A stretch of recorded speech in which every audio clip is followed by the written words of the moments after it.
Oui, oui, évidemment, oui. J'ai coqué pendant toute l'écriture de mon livre, d'ailleurs l'écriture du deuxième aussi. Je pense que ça va de soi, c'est un peu... Non mais c'est pas vrai. On a l'impression quand on est camé qu'on est supérieur et super intelligent. Et donc je l'ai retranscrit avec Hélène dans le livre.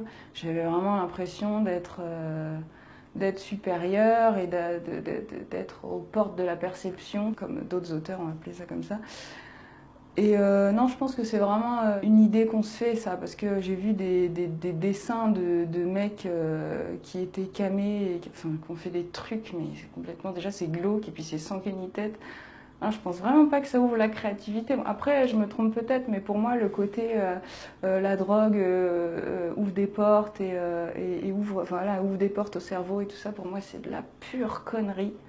Après, j'ai pas la science infuse, mais vraiment pour moi, c'est de la merde. Quand tu sors dans des endroits où ça tape beaucoup et tout ça, bah, au bout d'un moment, c'est pas passage obligé, mais c'est quand même, voilà, c'est une tentation, quoi. Ça désinhibe beaucoup. C'est pour ça ouais, que quand Hélène, dans le livre, fait un shooting avec un espèce de vieux pervers dégueulasse, où elle ose pas, elle n'accepte pas du tout la situation. Elle va aux toilettes, elle tape quelques lignes, et puis là, elle se sent... C'est pas qu'elle se sent mieux, mais elle se sent capable de le faire, parce que voilà, on se sent... Je sais pas, désinhibé, quoi. Et c'est aussi l'intérêt de la poudre, et puis on va vers les gens, on appelle ça la drogue de l'amour, la MD c'est pas pour rien. On a l'impression d'être hyper ouvert et tout ça, mais en fait, mais si quelqu'un a l'idée de filmer ce que tu es en train de faire et de te le montrer après coup, après la soirée, tu te rends compte que tu étais juste pathétique et, et que tu n'étais pas du tout open mind comme tu avais l'impression que tu l'étais, quoi. Quand j'ai écrit Les Méduses ont le sommeil, j'avais déjà digéré. Et de toute façon, je ne peux pas écrire quelque chose tant que je ne l'ai pas digéré. Il faut que j'ai été très mal, mais que j'aille très bien à ce moment-là. Du coup, je l'ai écrit, j'ai vécu à l'intérieur de mes personnages, mais pour moi, je n'étais pas concernée par le récit. Donc, non, non, je l'ai bien vécu, ça m'a pas touchée personnellement, quoi. Mon livre plaît un minimum du moins parce que il est plein de vérité. Il n'y a pas que la drogue et tout ça.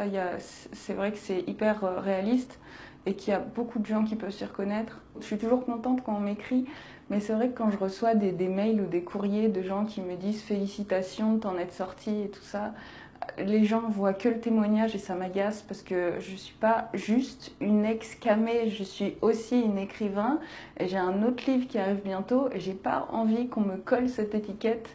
Bon, je me la suis un peu collée moi-même, j'avoue, mais c'est vrai que quand on m'écrit, généralement, c'est plus pour me parler du fond que de la forme, quoi, de l'histoire. On ne me parle pas d'Hélène, on me parle de moi, on me pose des questions. Est-ce que tu es encore dedans? Est-ce que tu t'en es vraiment sorti? Et tout ça. Bon, je les aime, mes lecteurs, mais au bout d'un moment, vraiment, c'est fatigant, quoi.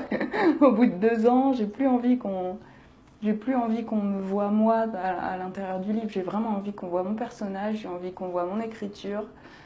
Et voilà, et j'espère que mon second roman, qui sort bientôt d'ailleurs, sera tout aussi apprécié et pas juste à cause du sujet autobiographique, parce que celui-là ne l'est pas. Donc voilà.